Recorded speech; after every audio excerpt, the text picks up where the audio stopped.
am a supported events bookseller here at the bookstore, where we host in-person events along with partnered and supported events, trips, and classes. For a full list of everything confirmed, please go to our website, politics-prose.com.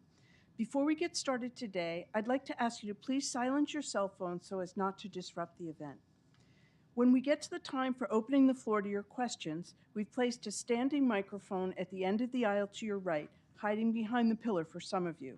Please line up there and speak clearly so that everyone can hear your question, as we are live streaming this event and it will also be available on our YouTube channel. Tonight, we are very excited to welcome Michael Grynbaum to talk about his book, Empire of the Elite. For decades, Condé Nast and its glittering magazines defined how to live the good life in America. The brilliant, complicated, striving characters behind Vogue, Vanity Fair, The New Yorker, GQ, Architectural Digest, and many other titles manufactured a vision of luxury and sophistication that shaped consumer habits, cultural trends, intellectual attitudes, and political beliefs the world over. Condé's billionaire owner, Cy Newhouse, and his stable of star editors, photographers, and writers were the gatekeepers who decided what and who mattered, and they offered those opinions to tens of millions of readers every month. They were the ultimate influencers before social media changed everything. The magazines crowned celebrities by the dozens, patronized creative talent much as the Medicis had underwritten Renaissance artists, and supercharged opulent events like the Vanity Fair Oscar Party and the Met Gala, which came to rival any fete that Louis XIV ever hosted at Versailles. The book sets out to explain how Condé Nast established itself as a de facto American aristocracy, anointing an elite and dictating the culture they presided over. Empire of the Elite is the first book-length history of an empire whose publications refashioned American notions of prestige, whose editors became celebrities themselves, and whose diminution offers a cautionary tale of class, hubris, and technological change, even as its aesthetic and ethos remain influential to this day. Michael Grynbaum is a correspondent for the New York Times, where he covers media, politics, and culture. Since joining the New York Times as a staff writer at the age of 22, he has reported on 3 presidential campaigns, 2 New York City mayors, and the 2008 financial crisis. He graduated from Harvard with a degree in history and literature and lives in Manhattan. Grynbaum will be in conversation with Ashley Parker. She is a staff writer at The Atlantic and often appears on Washington Week on PBS. Parker, a 3-time Pulitzer Prize winner, spent 8 years at the Washington Post, where she covered all 4 years of Donald Trump's first presidency, was White House bureau chief during President Joe Biden's first 2 years, and covered the 2024 presidential campaign as the senior national political correspondent. Before that, she spent more than a decade at the New York Times, where she covered the 2012 and 2016 presidential campaigns and Congress. She is also a political analyst for NBC and MSNBC. Please welcome Michael Grynbaum and Ashley Parker.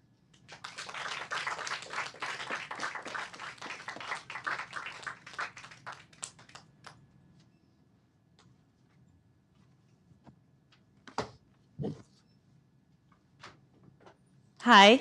Hi. Thank you guys for being here. The way you know this is a book I truly loved was I paid Michael the ultimate compliment, which is someone we both know had emailed me to say they were going to come tonight and I'd see them here. And Dave Weigel had emailed me. Some of you may know him. And I meant to email Dave Weigel back, but because I was thinking of Michael, I sent the email to Michael. And the email said, I really don't care that much about Condé Nast, but it's truly a fun and really interesting book. And then Michael wrote back, thanks. I think you meant to send this to someone else. But it's true. It's such a good book. It's filled with all of these juicy anecdotes and gossip. And there's a part of me that just wants to sit here and use our hour and say, tell me the elephant story, tell me the gondola story, and we will get to those. But I first wanted to ask you, how did this book come to be? Because I feel like sometimes for nonfiction books, there's either something very obvious like a political campaign, or there's a magazine piece or an essay you write and you feel like, you know what, that should be a book. And frankly, often it shouldn't. But how did you come onto this? Yeah. Well, first, thanks everybody for coming out tonight, and Ashley, thanks for coming to chat with me. So this actually did start with a New York Times story. I had broken the news that Graydon Carter was going to step down from the editorship of Vanity Fair. This was in 2017. And when I wrote that story, it was a real cloak and dagger because Graydon had not told the Newhouse family, which owns Condé Nast. And so I was kind of spirited into the kitchen of his townhouse in the West Village, and we had this secret interview. And actually, when the push alert went out and said, it's, Times headline about Graydon Carter, most people assumed he had died. When I did the story, it was not just about, editor steps down, but it kind of felt like this elegy for the era of glossy magazines, the era when there were celebrity editors who had so much influence over the culture.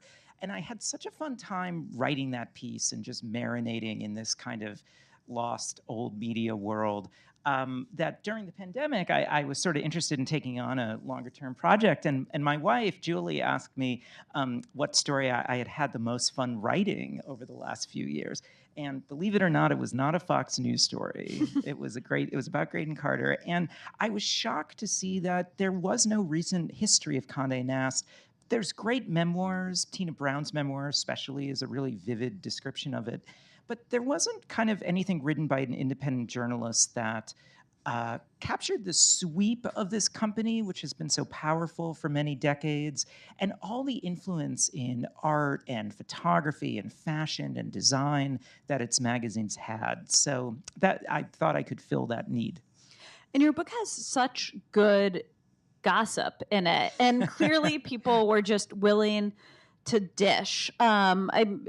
I'm curious, why do you think this was a topic where everyone was willing to tell you what had happened in the Condé cafeteria and who had said what to who in the elevators? Yeah. Well, one thing I did actually on the advice of Adam Nagurney, my colleague, was when I put together my sourcing list, he suggested that I put it into descending order of age on the because there are people. That's so grim.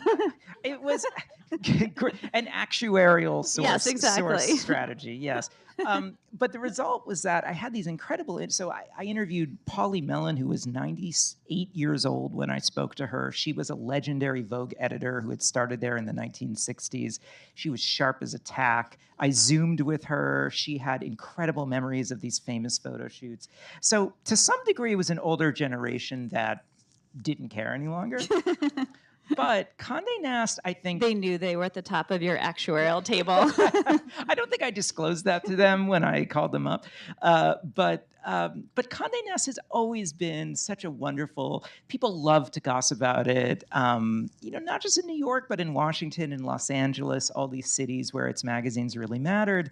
And people who work there, I mean, it was such a strange, quirky place to work. The perks, the weird customs, you had to sort of speak a certain way, comport yourself a certain way. And I actually do think it is a testament to the diminishing power of Condé Nast that people weren't scared anymore.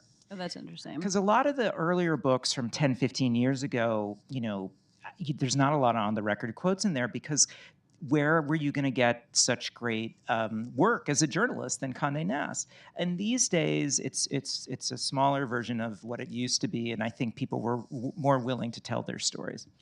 And your book was very well timed. I feel like, I don't know if it was right after it was published or kind of when you were in the publicity stage, but before pub date, Anna Wintour stepped down from her role as editor-in-chief of Vogue after 37 years, a position she'd held since 1988, I believe. Yes. And I will just say first, my one fun Anna Wintour party trick, it's not that great of a trick, is that my mom looks exactly like her, but is much warmer.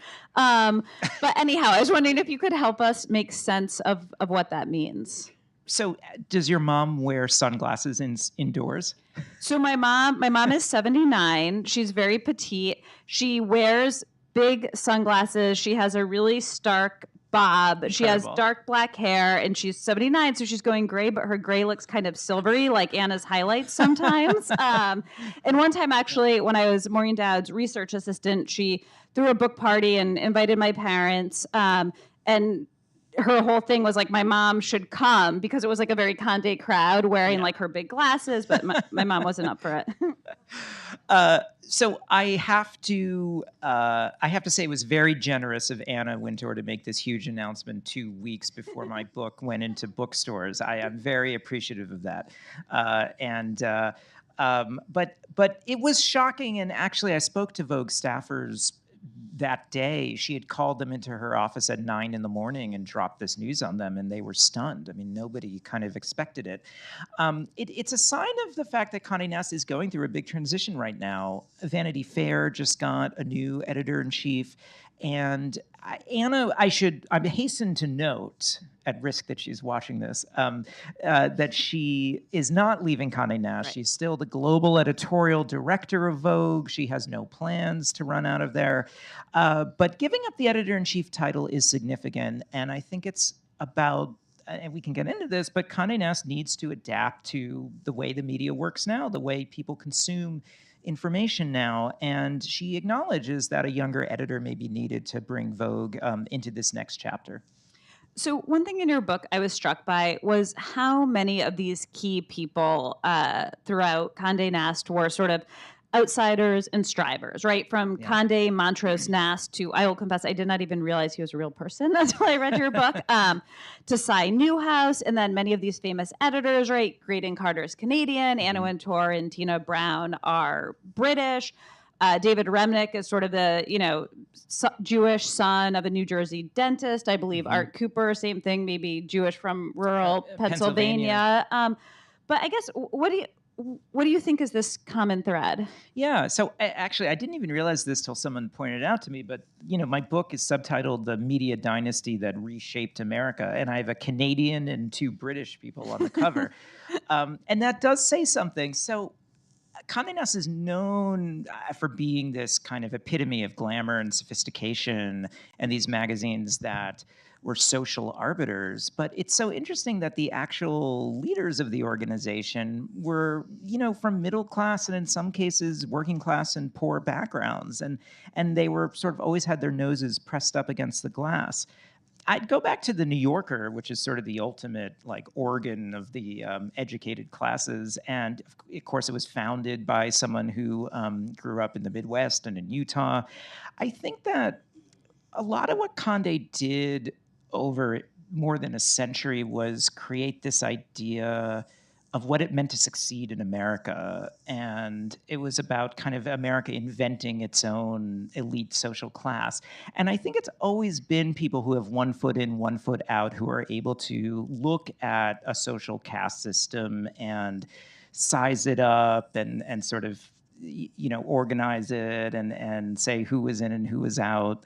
And Condé, I'll just say Condé Nast, who had this very fancy name, and he actually, people used to think he was related to Thomas Nast, the political cartoonist, and he kind of let that rumor go. But he grew up in St. Louis, Missouri, from a middle-class family, and he went to New York. He had a very wealthy college classmate who got him into magazines. And that story comes up again and again, and I think it's what makes Condé Nast really such an American story. I mean, and aren't you in some ways, right? You're Jewish, you're from West Hartford, you're sort of striving, but quite successful,ly nose against the glass. I mean, was there something that appealed to you, or? Well, I grew up in the New England suburbs, so, but I was sort of far enough. I didn't grow up in like a commuter town to New York City. I would go there twice a year, and I was like, I was obsessed with it. And I, when the Vanity Fair and the New Yorker would come through the mail slot into my house, it was like kind of this. It was kind of bringing this sophisticated life that was out there in New York and LA and London and Paris, and it was all packaged for you in this beautiful, beautifully photographed, beautifully written object. And I think it also made me think that being a writer could be cool. It is cool. It's true. Like Vanity Fair always had these glamour pictures of the writers in the front of the book, the contributors, and it would be like, I mean, like Todd Purdom, who was our former colleague at the New York Times and is a brilliant guy, but also very tweety, I would say. And there'd be like an amazing Annie Leibovitz photograph of him looking very handsome. And like Todd traveled to Monte Carlo for 3 weeks to discover the secrets of the casino. And I was like, wow, like I can write, and this was what I could do with. So it was very inspiring. And in your book, you sort of argue that Condé Nast is one of these great American cultural institutions, not unlike the studio system in Hollywood in the 1930s. I guess for the people who'd say like it's a bunch of elitist, glossy magazines. What is your counterpoint? Yeah. There's a book actually I'd recommend. It's called An Empire of Their Own, and it's sort of a group biography of the Jewish studio moguls who moved to Los Angeles and created Hollywood. And it was one of kind of my inspirations for this book because these were Jewish businessmen who really couldn't get traction in the East Coast, which was kind of waspier, and they go to LA and they sort of create this cultural empire. And if you think about the films from the studio system, like in the 30s, I don't know, Fred Astaire dancing in Newport. It was almost this vision of WASP splendor that was like created by these Jewish outsiders, and then it was beamed out around the country, and it kind of created this image of what the high life was. And to me, that's very much what Condé Nast did at its peak. Cy Newhouse, the family that the Newhouse family purchased Condé Nast in 1959. They were very wealthy, but they owned these newspapers in kind of second-tier markets. They sort of weren't fancy, I guess, the way that other wealthy families in New York were. And so Cy Newhouse, the head of Condé Nast, was like this very diminutive, super nebbishy guy. He would wear these faded New Yorker sweatshirts to the office. And so I just kind of, that's kind of why I made the argument that those old Hollywood studios to me were the closest counterpart. And I also want to talk about the role of gatekeepers. I mean, I think by the end of this discussion, I want to talk about how Condé Nast ultimately relinquished that role and kind of gets subsumed by what it created.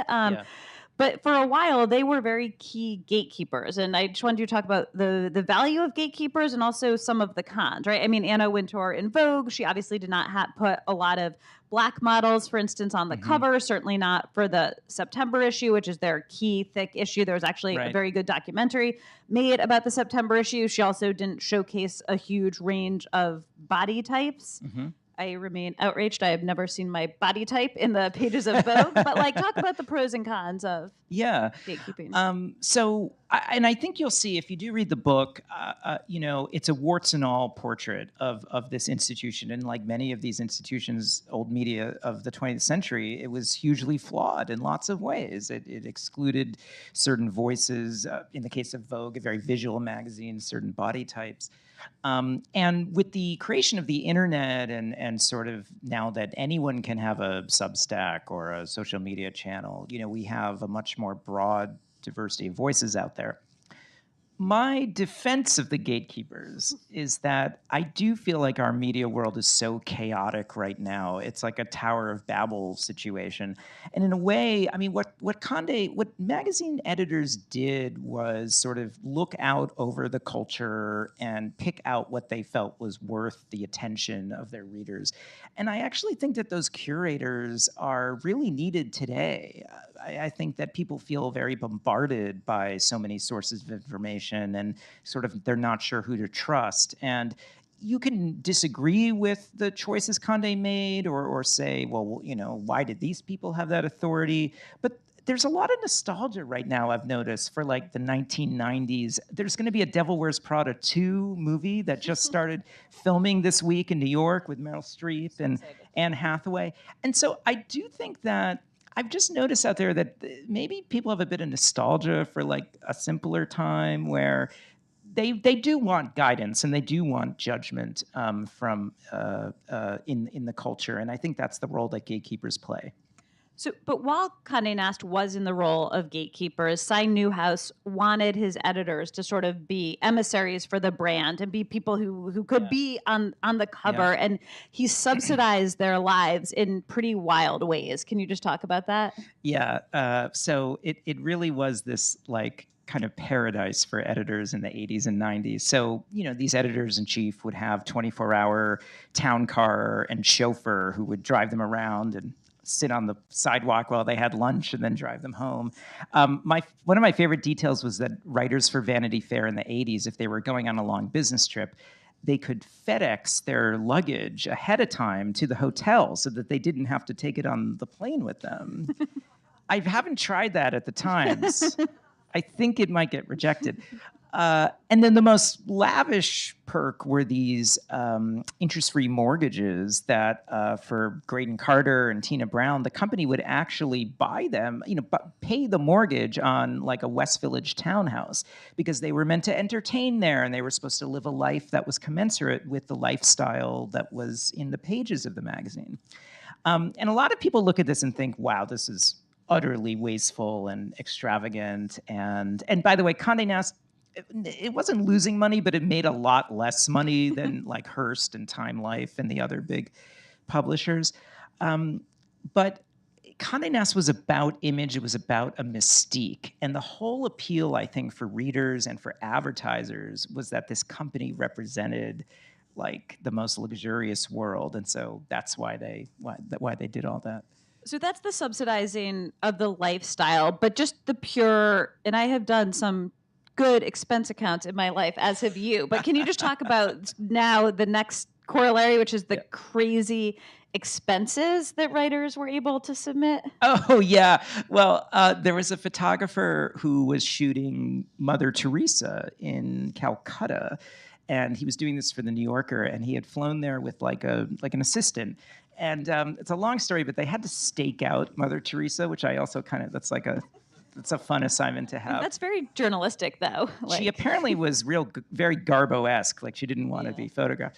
And so they're sitting there they're in Calcutta, it's very hot, and they're sitting there under the shade of a tree, and the monkey clambers down the branch, reaches down into the pocket of the photographer and takes away the envelope with all the cash that they had to pay for all their expenses on the trip.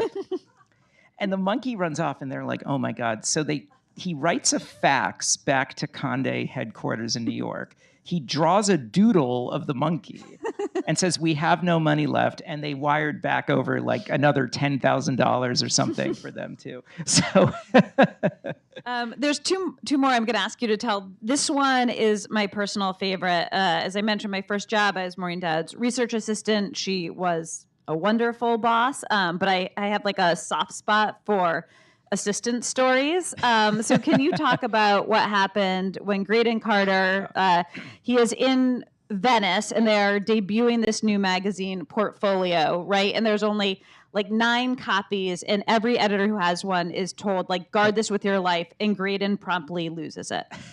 So the assistant in this story, if any of you read Puck, the newsletter service, he's now the head of Puck. So he survived this incident. Well, he performed so well. So Graydon, he's just landed in Venice to assist Graydon Carter on this trip, and Graydon calls and said, I lost this magazine. You've got 6 hours to find it. It's in a boat. That's all the instruction. So speaking of cash, if you were an assistant to a Condé editor, you would travel with like thousands of euros on you just for this very purpose.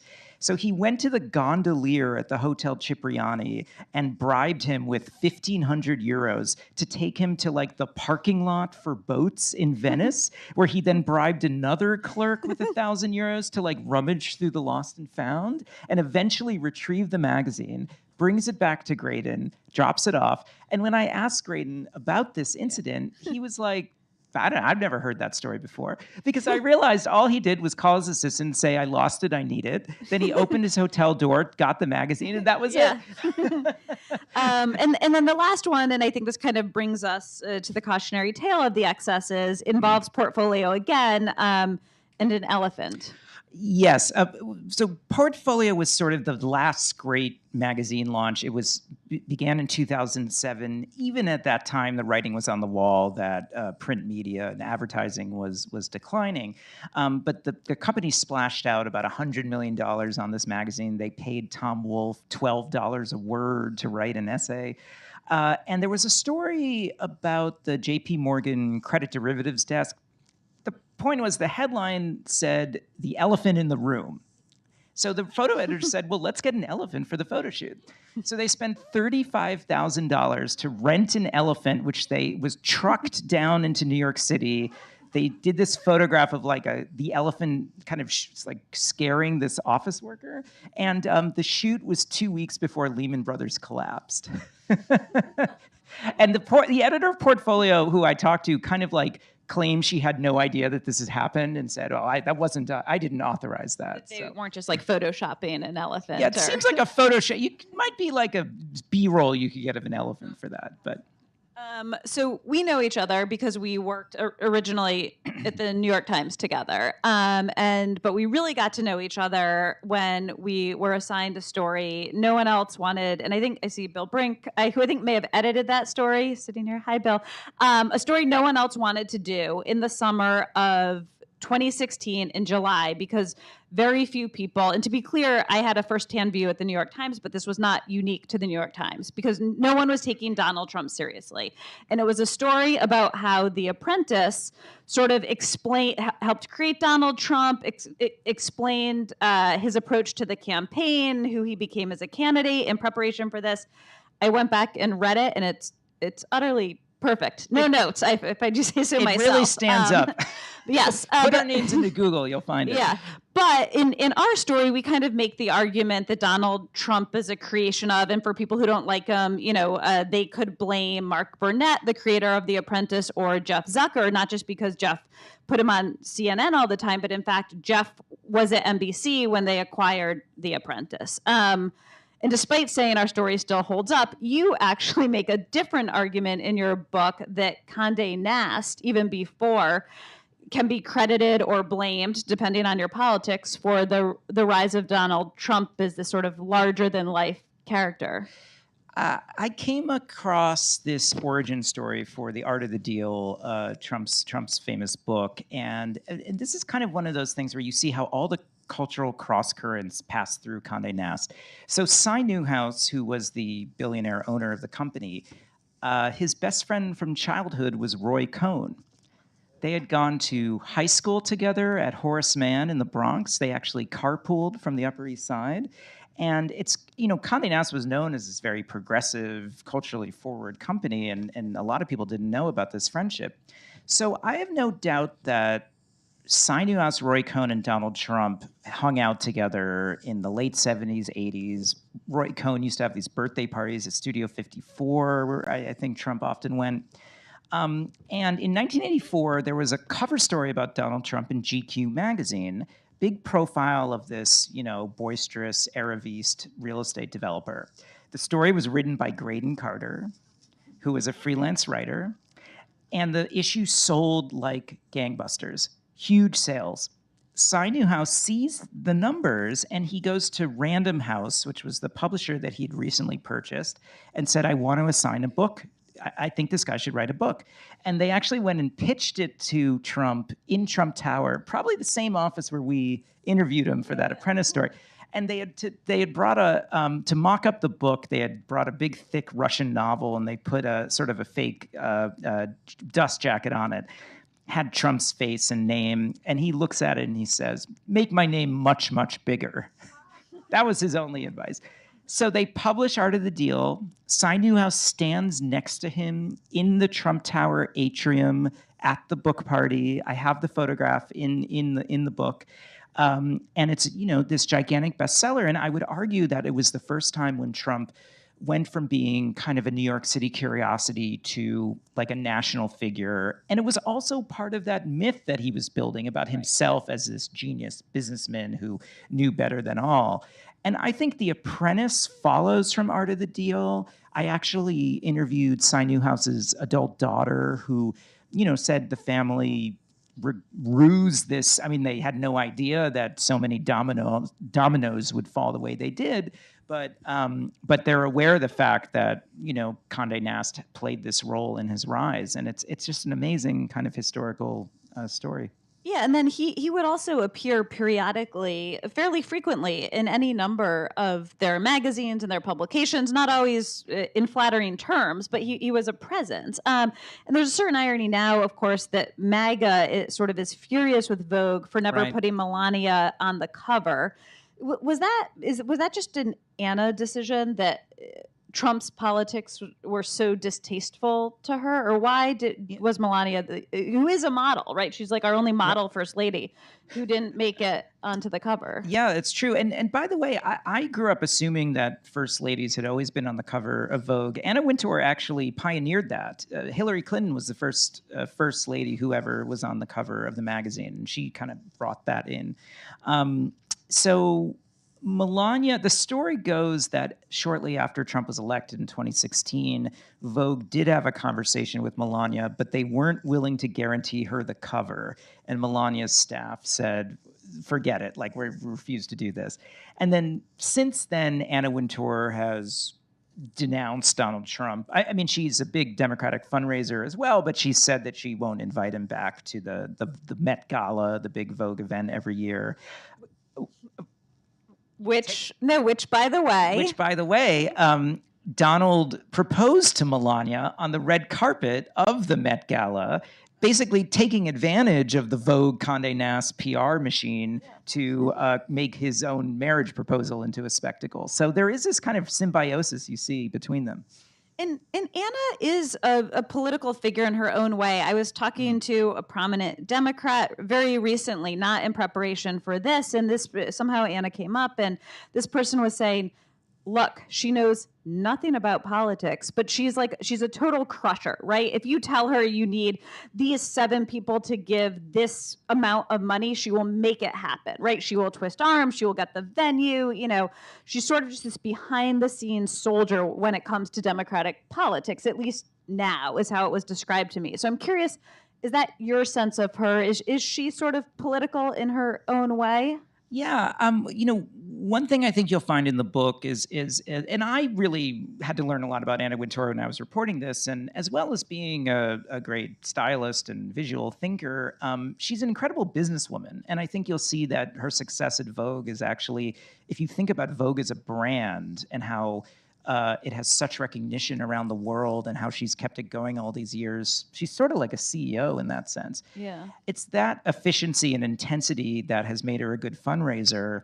She co-hosted, Joe Biden had a big, not the famous George Clooney LA fundraiser, but prior to that, there was a Radio City Music Hall fundraiser that I think Stephen Colbert spoke at, and Anna co-organized it. She did a march through Midtown Manhattan with Jill. I think she has become more politically involved and also embraced by a certain Democratic fundraising establishment. And she also just knows everyone. I mean, she just has connections in every industry. And when she picks up the phone, people can't say no to her. Yeah, I think that's what this Democrat was describing to me in a certain way. I think that's definitely true. So I feel like we can't talk about a Condé book without talking about The New Yorker. Very briefly, why was it such a big scandal when Condé first acquired The New Yorker? Yeah, when I look back, I think there were 2 front-page New York Times stories when this all happened. It was like such a scandal in literary New York City. The New Yorker, a beloved institution under William Shawn, had been starting to lose money. I mean, it was kind of gotten stale by the mid-1980s. And when Cy Newhouse bought it, it was seen as this Philistine who, ran women's magazines and these shallow, glossy things, and he was going to now take over this treasure of American journalism. And the truth is, Cy Newhouse he had worshipped The New Yorker his entire life. I mean, he loved the magazine. It's true, though, that he felt that he needed to sell more ads in it and it had to feel a little more modern. And there were a lot of New Yorker writers who quit in outrage, including Lillian Ross, who was the mistress of William Shawn. She attempted to get the writers to, on Cy Newhouse's first visit to the office, surround him and chant shame, shame to him when he walked in, a plan that did not come to fruition. But you will find in the book... But did later in Game of Thrones. Right? Yes, Yeah. right, yes, that was based on that incident. Yeah. You will find in the book that William Shawn, who then was ousted, and Lillian quit. She later came back, by the way, to work for Tina Brown and spent another 10, 15 years there. But she and William Shawn wrote a screenplay about a famous literary magazine that's taken over by a crass businessman, which has never been published before. And I have some choice excerpts from it in the book. It's a fun artifact. And then there's another moment when in the early 90s, I think, when Graydon Carter thinks he is going to get the New Yorker, that he is going to become the editor of the New Yorker, and he receives a very cryptic call from Anna Wintour. Tell us about that. So nowadays, and for those of you who've read Graydon Carter's memoir, he doesn't have kind words for Anna Wintour, but they used to be quite friendly, and Anna actually hired him to work for Vogue before he even went to Vanity Fair. So in 1992, Cy Newhouse wanted a new editor for The New Yorker, and by Graydon's account, he offered him the job. And then the day that the announcement was supposed to happen, Anna calls Graydon and says, "You're going to get Vanity Fair." And he goes, "What?" And she said, "Act surprised when they call you," and hung up the phone. But I feel like in your book, I remember it being a little different. That she says, tell me if I'm wrong. I'm probably wrong. You've probably read it more recently. It was more like she calls and she says, "It's not that one, it's the other one." Act surprised. She doesn't even say which one it is. Yeah, I think she can be disorienting on the telephone. This is a disputed account because Tina Brown, who did take the New Yorker job in 1992, says that she had been talking about it with Cy for years and she was always going to take it. And the two of them are at loggerheads about what exactly transpired.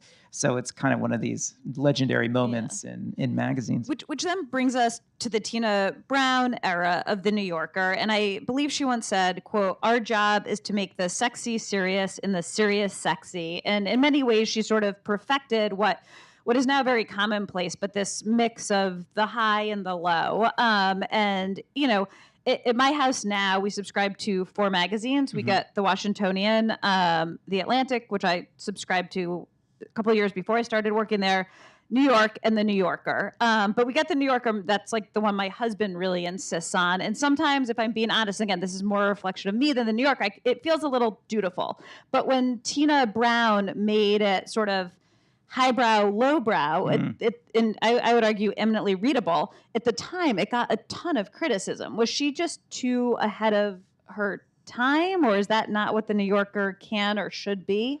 No, I think, first of all, there was a lot of sexism directed against Tina Brown when she took it over. There were like these cartoonists drew Eustace Tilley in a dress or something like that. I mean, they saw her as this, you know, lowbrow Vanity Fair editor. But what she did was actually, first of all, she hired incredible writers, many of whom you probably still read today, Anthony Lane and Adam Gopnik and Ken Aletta and others who were there. But she, for instance, she covered the O.J. Simpson trial. And in fact, they broke news in the magazine. You know, they broke news about the defense strategy. And, you know, at the time, I mean, that was sort of seen as this tabloid story. And also the New Yorker was known for these 10,000-word stories about grain that would take 9 months to write. And, you know, it had no peg to the news. One time they refused to run a profile of a celebrity because their movie was coming out in proximity to the piece and they didn't want to appear promotional. It was Mel Brooks, actually. So Tina she took a place that was cobwebbed and shook it back to life and really made it much more relevant in what we now call the news cycle. And I loved reading Tina's New Yorker growing up because she would apply intellect and rigorous thinking to kind of like subjects that might be considered frivolous, But are really interesting. but are super interesting, Yeah. and that really we're all really interested in Yeah. reading about. And I sort of think like things like Serial, the NPR podcast, and all these kind of cultural products that I think the educated classes like they enjoy. They're smart, but they're fun and dishy, and I think Tina Brown really pioneered that. And I know we're getting close to turning this over to audience questions, which I promise I will do. I just have a few more questions for you. One is, in the end, your story is sort of how Condé Nast not just fails to adapt to the new digital world, but again, in a way, it sort of creates this world where people tell you how to eat and furnish your home and live and groom and dress and cook. And then it kind of gets taken over by social media and influence culture, who kind of learns how to do it from Condé Nast and then tears down the gates. But I was struck by, it feels like there were a couple of moments where things could have gone differently. Like someone has an idea where Bon Appetit could have essentially have been what is now like the must-have New York Times cooking app. And I believe there was another editor, I think at Architectural Digest, but who basically came up with the idea of Pinterest, but couldn't quite put it together and launch it. I mean, was this like ships in the, like, it felt like they were so close. It was, and it's Condé was certainly not unique in not grasping what the internet would do to the media industry, but what they had such powerful brands. I mean, Vogue and Vanity Fair, global recognition, and instead of making Vogue.com a destination, they created something called Style.com, and that's where they put and they wouldn't put any of the photo spreads from the print Vogue magazine there because they thought that it would hurt their advertisers on the print side, and the same with the recipes. Gourmet. Right. Think about Gourmet magazine, like decades of incredible recipes, and when they started a food website, Cy Newhouse, who was very skeptical of the internet, said, well, we can't use those gourmet recipes because that's reserved for the print side. And there were just all these moments where they didn't, they were so close to these world-changing ideas, and there just wasn't, I think, the investment to make them come to fruition. But then, is there a world in which this sort of wave couldn't have been stopped because when social media sort of democratized and took down the gates, that everybody knew from, like, if you look at Instagram in certain ways, it's like I don't quite know the right word, but like an imitation of Travel and Leisure, right? It's everybody showing you the perfect pictures from their beach vacation. I mean, Condé sort of taught us how to do this, and then everyone did it and surpassed them. This was actually a big reason why I wanted to write this book, because I think that Condé Nast is still so relevant today, even though the magazines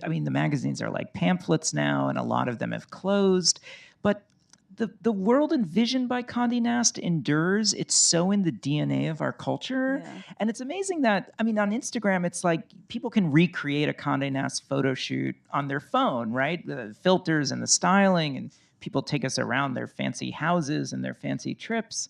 And I would actually argue that I find it more corrosive now, because I think when you read a magazine, it's a fantasy. There's kind of you're a reader. You kind of know that this is a world of imagination, and maybe you'll get ideas for your own life. But, these are, not many people live a life like this.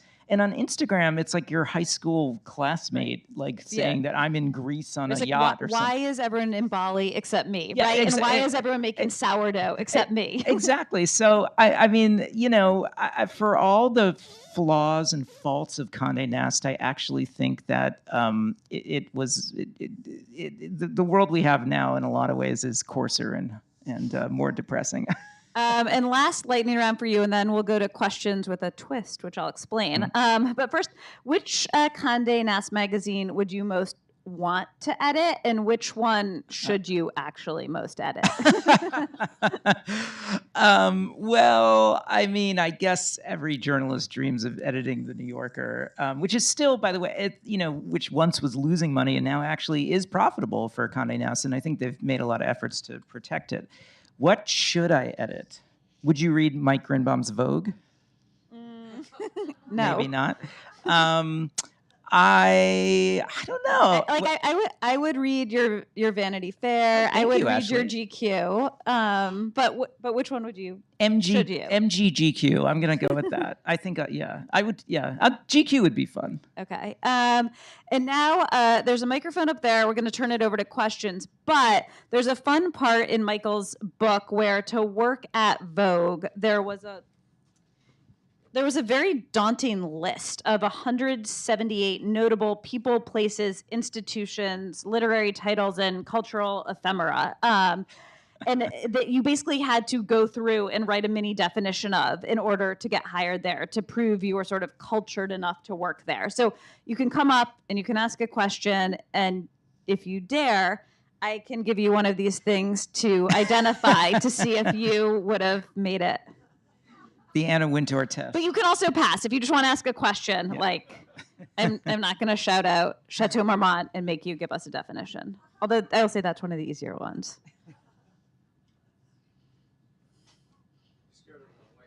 I said you can pass. Yeah, I think so.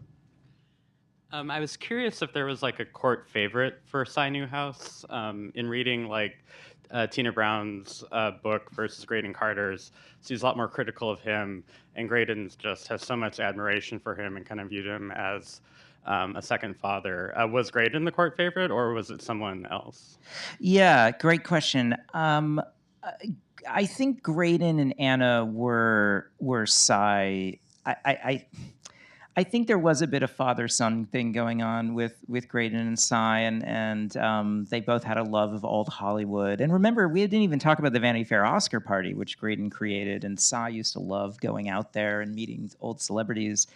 Tina Brown, left in sort of this abrupt fashion, essentially because all the perks that I write about, it was in lieu of any actual financial control. So these editors were, creating millions of dollars in value for the company, but Cy Newhouse never let them have any sort of equity or any sort of like piece of the magazines. So Tina got really frustrated with that, and it's why she left to go start Talk magazine with Harvey Weinstein as her backer, and unfortunately that didn't pan out.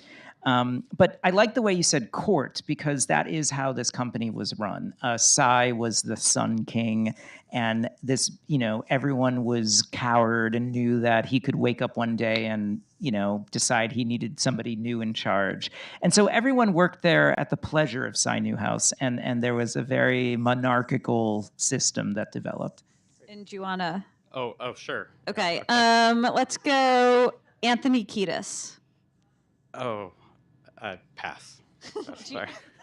He's the lead singer Hot Chili of the Peppers? Red Hot Chili Peppers. Okay. Yeah. This is a list from 1994, Yeah, to be by fair. the way, so just for context. Thank you. I think I'll be displaying enough ignorance as it is, so I'll begin with pass. Okay.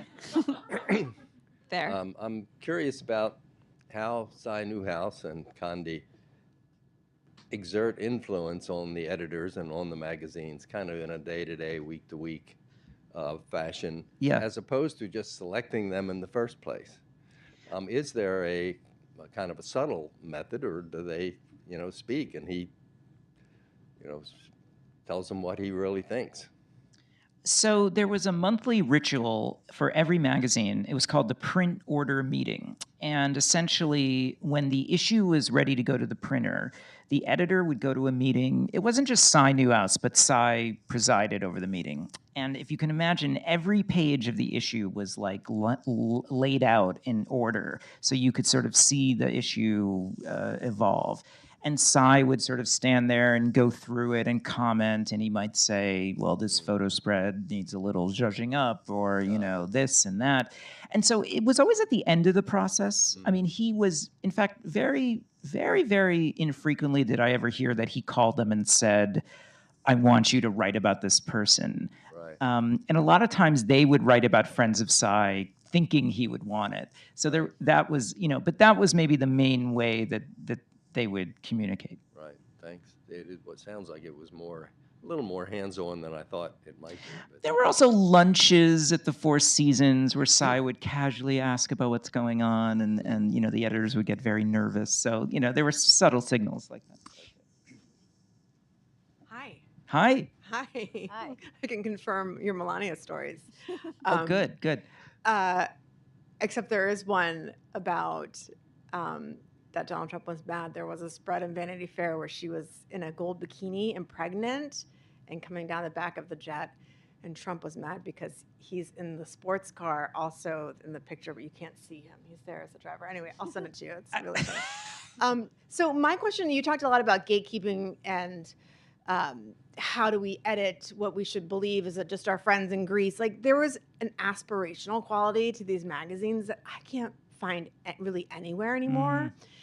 And it was so influential to me. I mean, I went through the Condé Nast HR rigmarole, so ask away, Ashley. But but I don't think it's ever going to come back. Do you? And do you think that's a product of like culture and cancel culture or whatever? But there was something about Condé Nast magazines that had an aspirational quality that was motivating and interesting and not just pure snobbery. I totally agree, and I'm glad you used that word. I think aspirational is such an important term for what Condé Nast represented. And by the way, we talk about, of course, print media was hurt by the internet, but the culture changed after 2008, where exclusivity and privilege, which were kind of what Condé, it was the blood of Condé Nast, and that became, vulgar or sort of like frowned upon. And so it used to be that Condé would say, well, look at look how this aristocrat lives, like in this splendorous way. And, and it wasn't, for some reason, it wasn't like kind of an enviness or an envy. It was kind of like, oh, here's ideas where I could have a bit of, make my life a little more delightful and a little more kind of, kind of fun. And I think now there's just the way that class is filtered through our culture. It makes it harder for a magazine to do that. Yeah. Thank you. Will you test? Do you want to? Well, I know Kate knows everything about fashion, so I'm going to do a non-fashion one. I was fashion editor at the Washingtonian, which is an oxymoron. But let's do Billy Wilder. Like the Hollywood director, Billy Wilder? Hollywood director. Yeah, yes. there you go. Yeah, Very I'm that good. old. Okay. Thank you. Your book was great. Thank you, Kate. Hey there. I'm curious how you think Condé Nast affected other magazines. I've been at Smithsonian Magazine for 10 years, and I was at The Atlantic for 10 years before you came. And in some ways, I feel like both those magazines kind of tried to distinguish themselves from, but I'm surely they were influenced by it too. So I'm curious what your thoughts are on that. Yeah, I think some places did find it useful to be distinctive from it. But I would say Esquire magazine, when GQ took off in the 1980s, became a huge hit. And what GQ did was it was a fashion magazine for men, but they started putting in like bikini models, and they would hire John Updike to write about like grooming and cufflinks. And Esquire, there's some statistic where they never had celebrities on the cover, and then after Vanity Fair and GQ, they started every single month there was a celebrity on there. By the way, the New York Times Styles section, which dates only to 1991, was really created as a reaction to the popularity of Vanity Fair and other imitators, because they felt like their audience now wanted a lifestyle journalism and trend journalism the way that Vanity Fair did.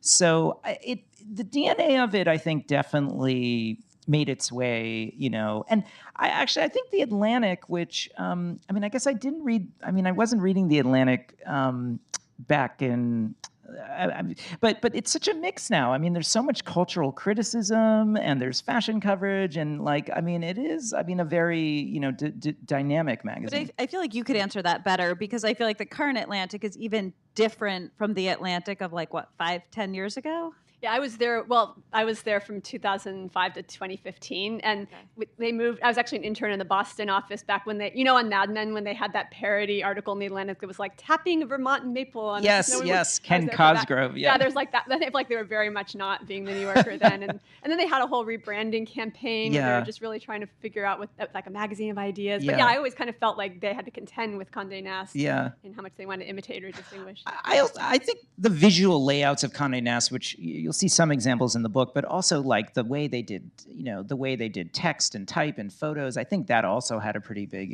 impact too. So I do think we live in the world that Condé Nast created for us. And do you want a question? Do you have any more on 90s rock stars?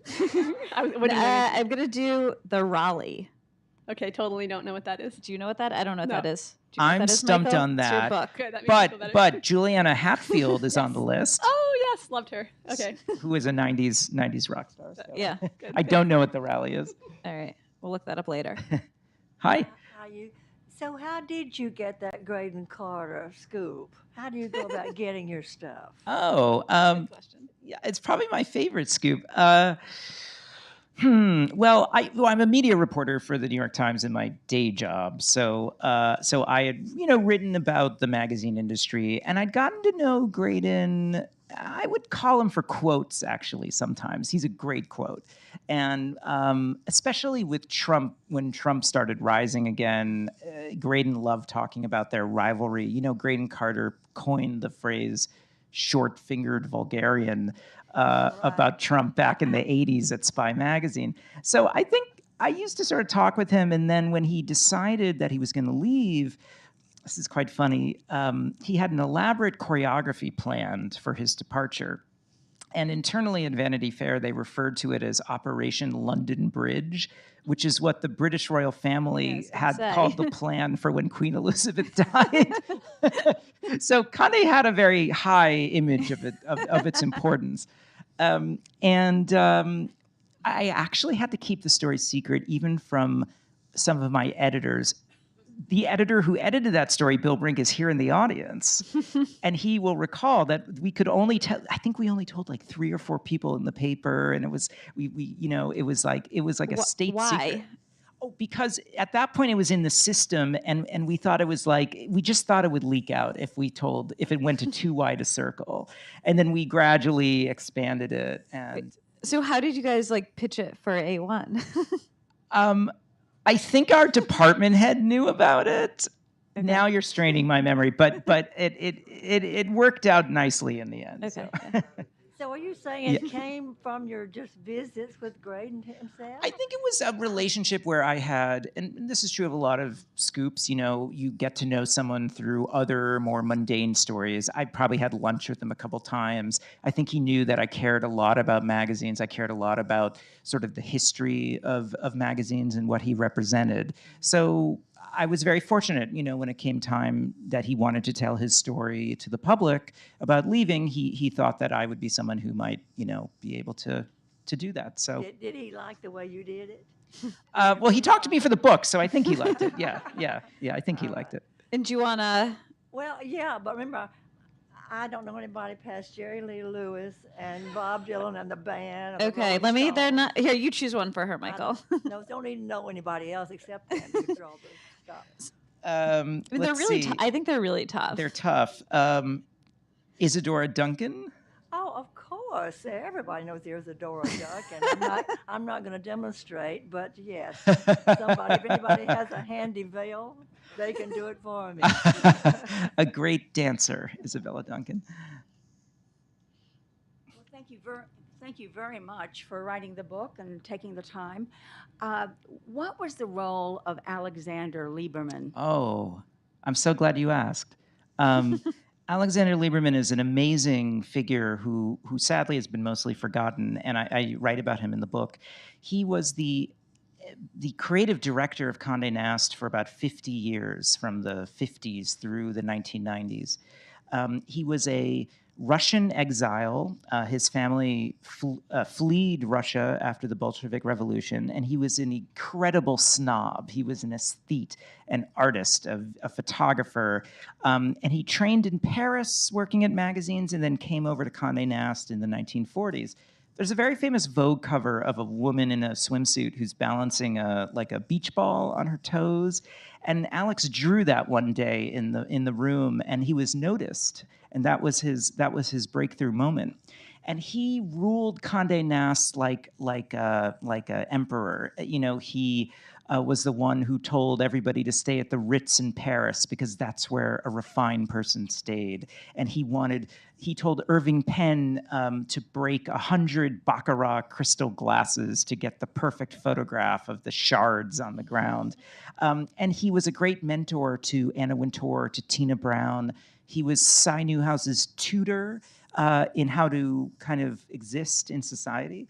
And he's a fascinating, he died in the 1990s, and I hope that I've kind of done him justice in the book because I've tried to bring him back. And I'll recommend, just before we end, his daughter is the great writer Francine Duplessis Gray. She wrote a book called Them, T-H-E-M, that is a portrait of her.